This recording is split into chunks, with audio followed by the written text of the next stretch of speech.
They are podcast episodes that inform. Then they are the ones that sit in your chest. This week's Confessions of a Female Founder with Meghan, the Duchess of Sussex, and Kadi Lee belongs to the latter. This isn't just a conversation about hair or business. This is a testament to what it means to build something sacred in a world that still questions your place in the blueprint. Kadi Lee, Jamaican born, Connecticut raised, Spelman hardened, has created more than a salon, Highbrow Hippie, is both a retreat and a resistance. It's a space where beauty isn't just aesthetic, but ancestral, where hair isn't just hair, but memory, power, and healing. Let's walk through her story. Welcome. This is Majesty, Sussex Report, and I'm Antonio. Thank you for spending some of your valuable time with us.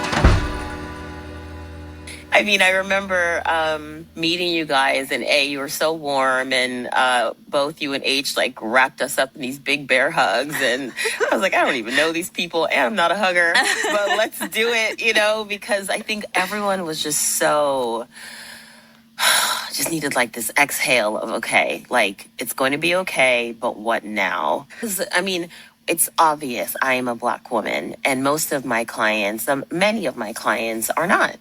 And then there's this conversation that's taking place in the world at large that is not taking place in real time in the salon.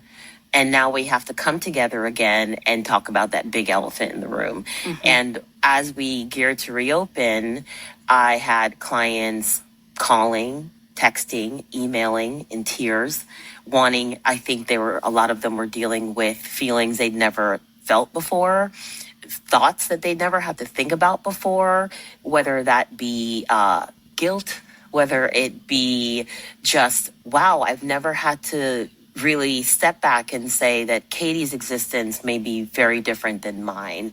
And now here, I'm asking her to take care of me once again, when really we should be taking care of her. Wow. Yeah, I get. How did that make you feel? What was coming up for you? Every day must have felt different. My body was steeling itself for heaviness. We worked for 42 days straight, no days off. That's how booked we were when we reopened. Whoa. Yeah, so imagine just the physical toll of that. But the emotional toll of 42 days straight of a lot of feelings. Yeah, it was hard. I definitely felt that was probably one of the loneliest periods of my life. At the time, I was single. So then coming home felt like a relief, but then also what now? Are you saying you're not single now? Have I missed something in the past couple of weeks? What's happening? Can we stay focused, please? Okay.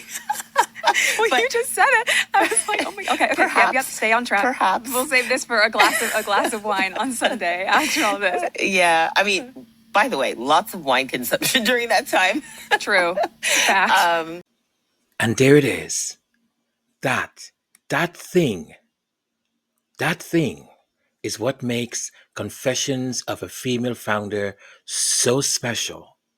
You see, the conversation flows like real life, organic, human, and layered. The way Meghan and Kadi wove through topics like George Floyd, the weight of white guilt, the stress of reopening, and the loneliness Kadi felt as a single woman. It wasn't scripted, it was live. And then suddenly, Meghan interjects. Wait, are you saying you're not single anymore? That moment, unexpected, genuine, captures exactly why these conversations stay with us. It's not just what they say or what they said, but how naturally it all unfolds. The kind of learning that lingers because it is felt, not forced. And that, my friends, is magic. Absolute magic. And we begin before the blueprint. The story opens not with a sleek salon or a product line, but with a girl in Connecticut who had to figure out how to do her own hair because no one else could. Katie doesn't or isn't handed a playbook.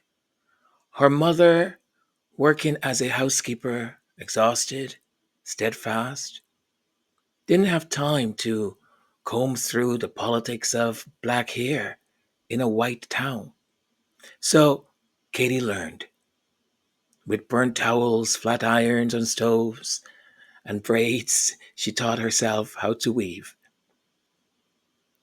She wasn't aiming for an empire. She was aiming for belonging.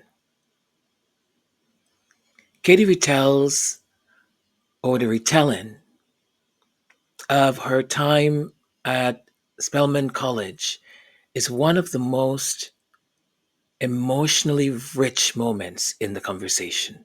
We had so much fun. Spelman is obviously a very special place. I was born in Jamaica and then immigrated to Connecticut when I was around 11.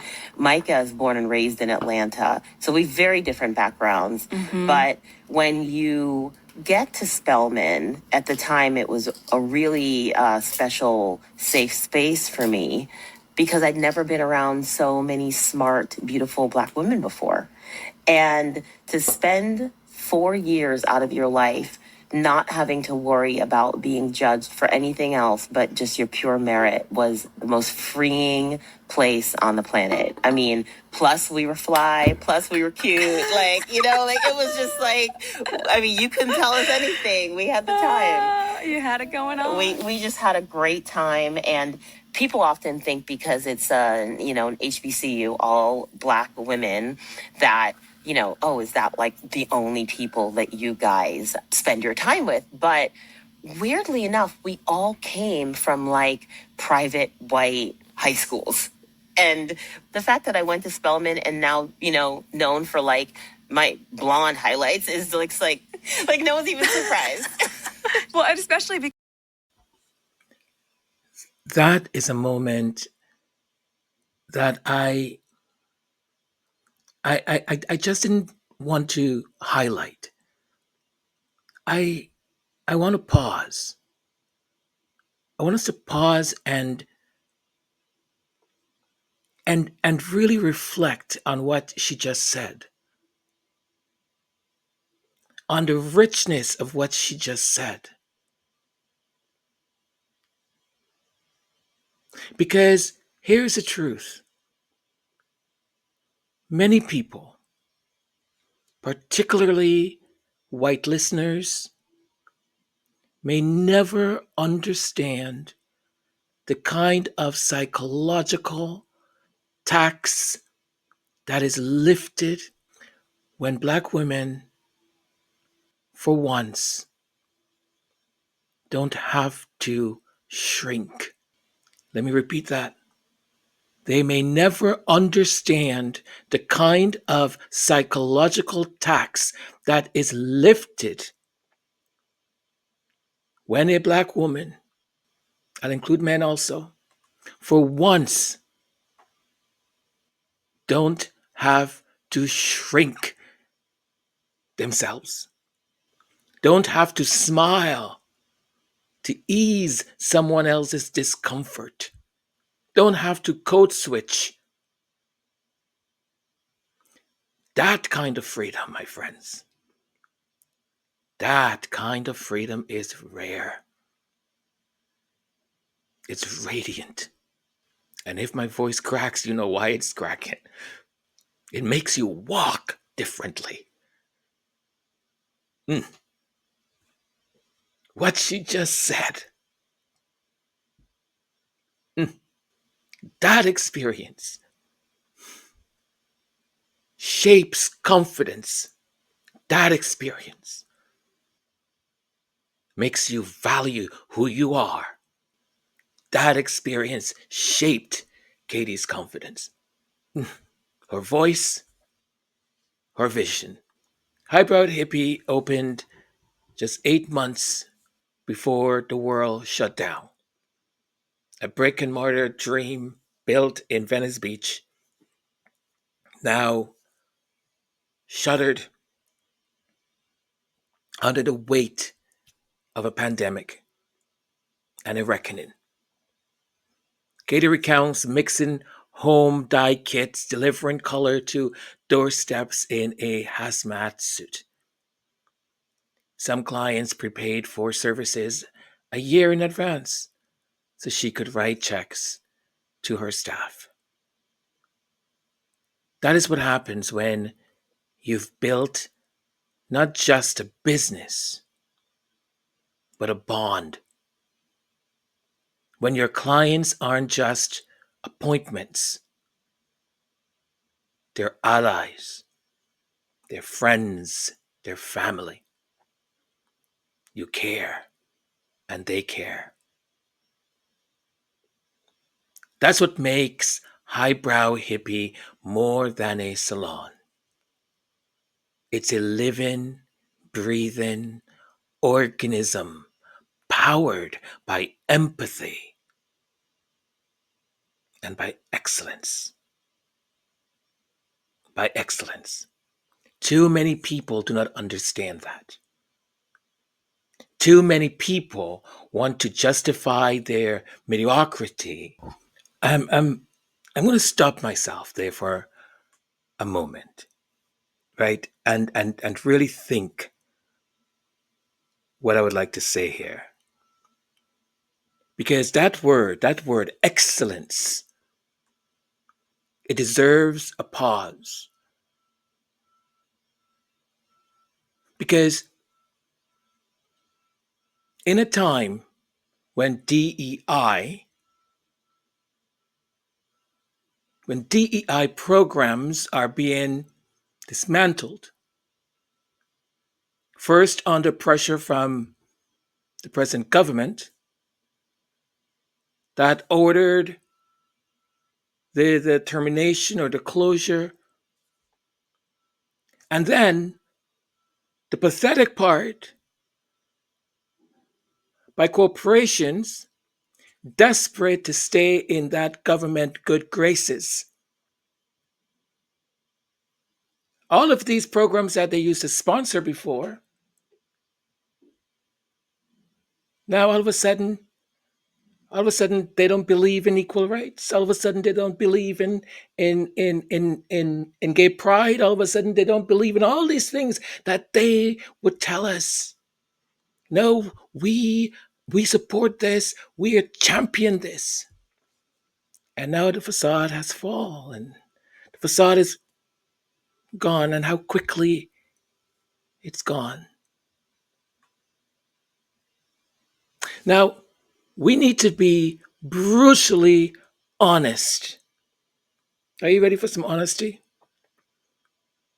Most of those programs weren't built to elevate people of color or black people. They honestly weren't. They were built to make institutions feel safe, often benefiting white women, far more than they ever did black professionals. So some people were led to believe that they didn't get a job or promotion because a black person was given an unfair advantage. But here is the truth once again. When things are actually fair, when the door is open and black people are allowed to enter the room, we don't come with entitlement.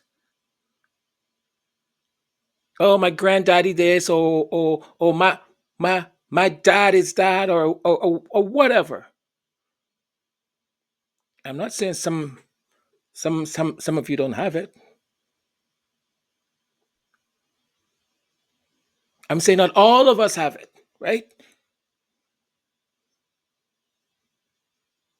We come with something else. It's called excellence. Because that we have. That we have. Excellence. Mediocrity can't hide when excellence enters the space. You see? And Katie Lee's Salon, her product line, her entire ethos is proof of that. Every detail, from the linen napkins to intentional soundscape, the music, from hand formulated serums to the way clients are cared for, was done with the precision of someone who understands the stakes, not just to impress, but to honor the opportunity. People don't get that.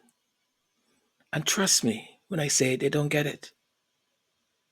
They don't get it.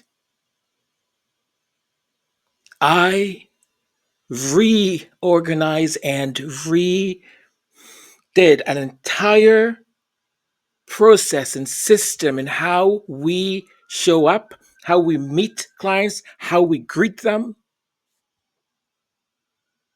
Some of my superiors said, why do we need to do that? There I am, and I'm sitting in the boardroom and I'm thinking, are you that stupid? Are you that stupid? Why do we need to do that? You see, they're so comfortable in the seats that they've been sitting in for such a long time. Well, we just take the client out for steak and come on. Antonio, what are you talking about here? What do you mean we need to do this? So when we started to lose clients because our competition had understood that client experience, right? Emotional connection, that is what will make a client close to sale. When all things are equal, the client wants to know, where do I feel like I'm cared for? Where Do I feel like I'm with family who understands my business? That I'm not just a transaction? You see, we understand that. And I'll tell you, I understand that because my mother taught us that. She wouldn't put up with mediocrity at all. She wouldn't. So when you showed up with excellence. Look, in contrast, we the, look at just the most recent elections. America decided to elect, well,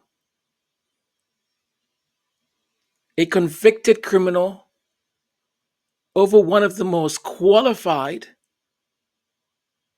tested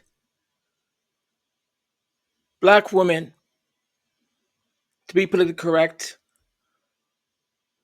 black South Asian woman, to ever hold that position of vice president, and could have held the presidency. It's not just politics, that's pathology. But you know what? Here's the thing. Here's the thing about that podcast. Here's the thing from each episode. Here's the thing. In different ways, there's these nuggets, this richness, that if you listen carefully, they're there for you. And I say, and still we rise. And still we rise. We build sanctuaries like Highbrow Hippie. We create businesses that do not beg for you to include us, but redefined what inclusion should feel like. You see, there are some idiots that don't get that. And unfortunately, they hold the power. This isn't about diversity, boxes being ticked. It's about raising the bar. Excellence isn't our exception. It's our entry point, my friends. You want to hear that again? Excellence isn't our exception. It's our entry point.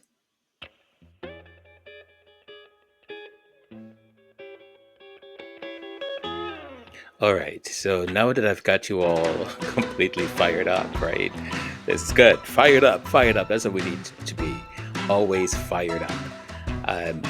I would like to invite you, if you are not a subscriber yet to the channel, to please subscribe. If you have found the content thus far interesting or engaging, even if you haven't found it engaging, it helps us. So do the one thing good for someone today and subscribe. The other thing too, if you are a subscriber, do make sure you click on that bell so you're notified when we upload new content. Having said that, the notification bell is temperamental. I don't know how to fix it, and it seems like YouTube doesn't know how to fix it either. So sometimes I get my notifications, sometimes I don't. So we are in the same boat, my friend. But nevertheless, do click on the notification bell.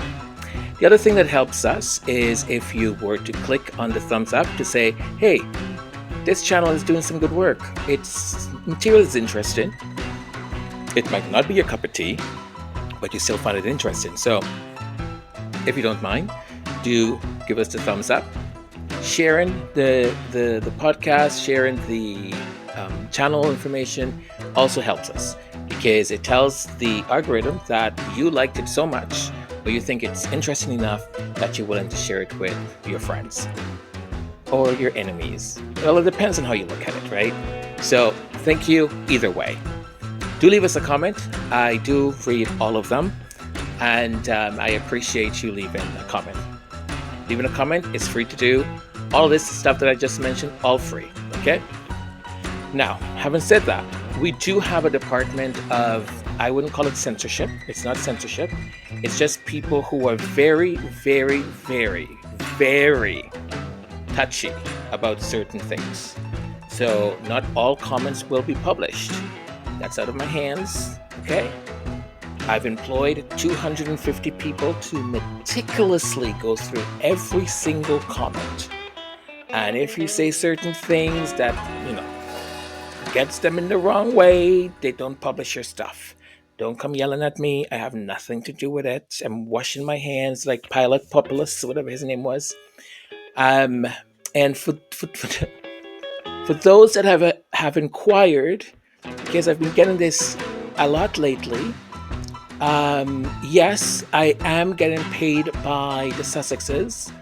For every comment I make that is a positive comment, I get paid $1 million. Yes, I get paid $1 million. So if you're one of those people who believe or think that I'm getting paid $1 million to say positive things about the Sussexes, do us all a favor. Don't leave a comment. But all the other stuff, yeah, go ahead and do that. Other ways to help the channel out is you can buy me a coffee, which is kind of a cool thing. I just started this not too long ago, and thank you for those of you who've already used it. Or you can join membership and become a member of the channel. All of that, I say thank you. Thank you very much for being here. Thank you for supporting us, and hope you enjoy the rest of what I've got to say. Okay, stay fired up. Bye for now.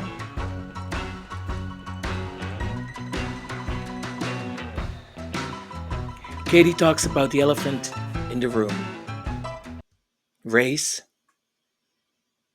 return, and trying to be radically honest. When salons reopened, Kadi knew she wouldn't just be touching hair. She'd be absorbing grief. George Floyd's murder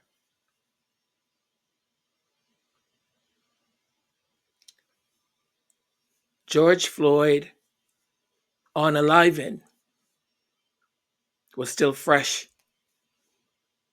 Conversations around race had exploded in the world outside. But inside the salon, silence loomed. And yet, her mostly white clientele came back with tears in their eyes, guilt in their chest, and something rare, accountability. Kadi didn't hide, because we don't. She hosted patio chats about race in America with her business partner, Micah. She created a space for truth long before corporations learn to hashtag diversity. Well, now we know the truth, right? They don't really care about any of that. They weren't waiting for permission. They built the table. Then they set the stage. From blog to salon to Oprah's daily best hair serum. I mean, come on. Kadi's journey was never a gimmick. It was growth from her own roots. outward. What what sets Highbrow Hippie apart isn't the aesthetics, though the aesthetics are gorgeous. It's the integrity. Katie didn't chase trends. She listened to her community. She sent out that survey. She said 200 questions or something. I was like, oh my gosh, how many people answered that? Like maybe five? Or maybe someone or the people who really wanted to contribute. But she built the product line not because it was convenient, but because it was needed. There is I read this book a long time ago, and I actually did a whole um, conference around it. It's called Blue Ocean. And one of the examples in Blue Ocean is about the circus, for example, and the rise of Cirque du Soleil. So, what the founder of Cirque du Soleil, he used to work on the streets of Montreal, and I forgot what the name that they call when people, there's a name and it's escaping my mind right now. Anyways, but what he started to realize was that a lot of people were not going to the conventional circus anymore because people were rightly so concerned about the welfare of animals. And over again, we heard how many of these animals were being treated. And here comes a generation that said, I don't think so. That's not interested in that. But then he had the thought, he said, hang on a second. If we take the animals out, what do we have?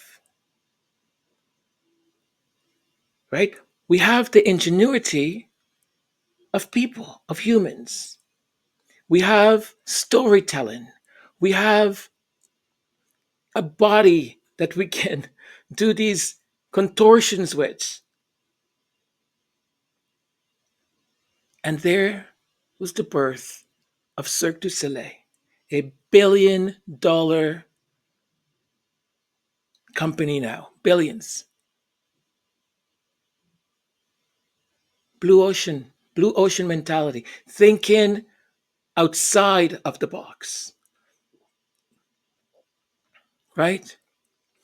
And Katie is doing the same thing. As she said, we're not just bringing you another shampoo and conditioner. We're bringing something that the market wants, needs, and it isn't there. So when she said to a room full of investors, the world does not need another shampoo and conditioner, they clapped. They clapped because she was right. She raised capital the way she built her clientele, through connection, through trust, through results. And when she pitched her vision during an accelerator program and won, there goes that excellence again, and won out of 25 businesses, I feel I'm feeling her energy right now. She cried. She cried. Oh,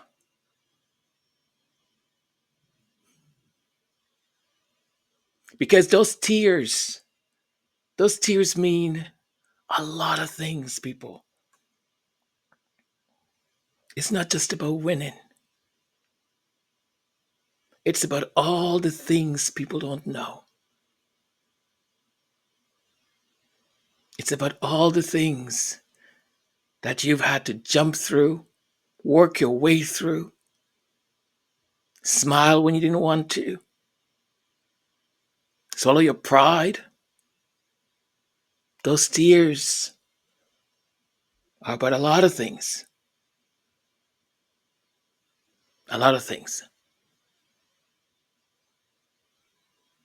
Because her journey had been an uphill challenge. So that victory was personal, very personal. Now, I want to talk about the power of intention and interdependence. At the core of Katie's story is something deeper than hustle culture. It's intention. She didn't want a business that just worked, you know? She wanted one that felt good, regulated, a business that would calm your nervous system and left you better than it found you. She didn't want a business partner who just shared tasks. She wanted someone who shared vision. Every choice, from naming the business, shout out to that highbrow hippie.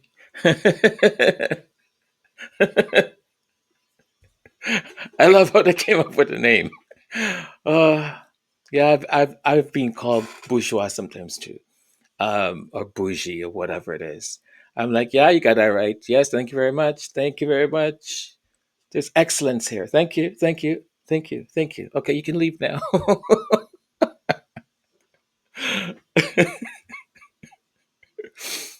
Oh boy. But um, to to designing the atelier with linen napkins under every drink reflects reflects a belief that luxury and liberation can coexist. I'm telling you, like I feel so identifiable and listen, Duchess of Sussex. This is just wonderful. I don't care who doesn't get it. As long as we get it, I am happy about it. Because then we already have an advantage. You know what I mean? It's also a reminder that success, especially as a Black woman entrepreneur, is not a solo journey. It is a sacred, and I have issues saying that word, by the way. Oh, the minute I tell my brain, it happens. But sometimes it sounds as if I'm saying secret, but it's not secret. It's sacred, sacred. See, anyways, um, it's a secret in interdependence of community, courage, and self-respect. Beautiful, absolutely beautiful. This episode was not so much about hair at all. It really wasn't, and good for us, right? Oh gosh, I just like in the last episode, or was the first one when they talked about bottling your essence. You know what I mean? It's like all of these episodes, they just have this beautiful part of the painting, right? That now as like a puzzle, you put that part in, and you're slowly building the vision, right? I would say it was about a woman who bet on herself when no one had done so before. It was about building something beautiful in a world that too often insists we make ourselves small. It was about showing up, not just with product, but with presence, excellence. Katie built her business brick by brick, but she also built her essence into every corner of it. And as someone who believes in storytelling, I'm big on storytelling. Um, Healing and the fight to redefine power. I can say Katie didn't just make it. She made it matter. She really did. So if you haven't listened yet, please go listen. I will leave a link either in the chat or in the description. So please, because, and once again, it is such a rich and delicious conversation. Bravo. And I think I know who's next week's. I think I know. But, you know, I'll keep it to myself.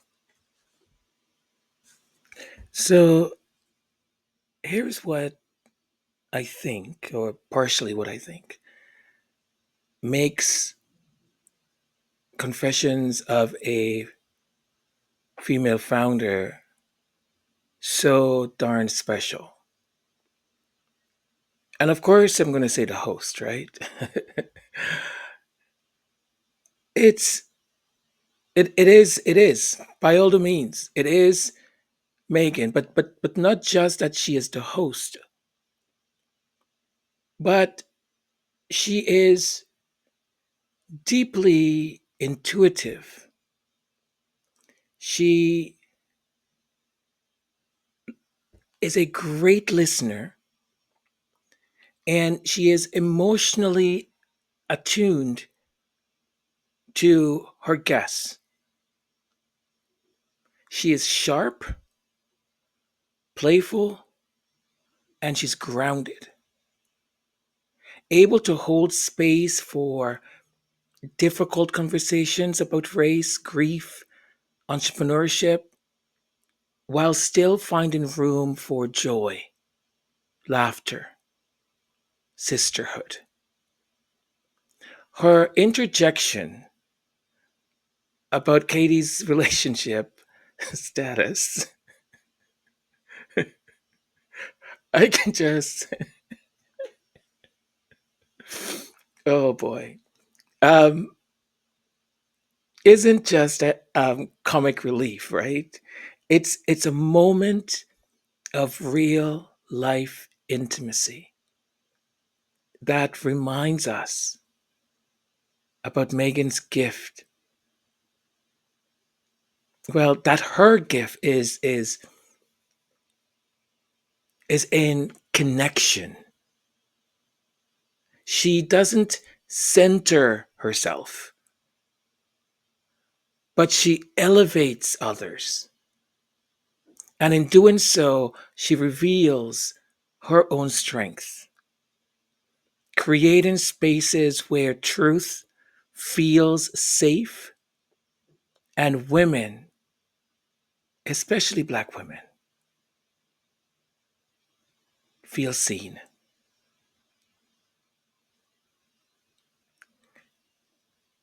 And for those that don't get that, it's your loss.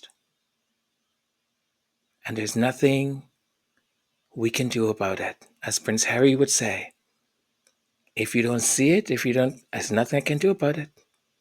Nothing. Not a thing. Well, my beautiful people, that's it. Thank you for spending this time with me, with all of us. And I hope you got something out of it, as always. Hope you enjoyed my take. And I am preparing, almost finished, another episode. And this is about the three wise men. And if I'll give you a hint, Meghan thanked them not too long ago. So I am finalizing an episode about these three incredible guys. You should see that by tomorrow, hopefully.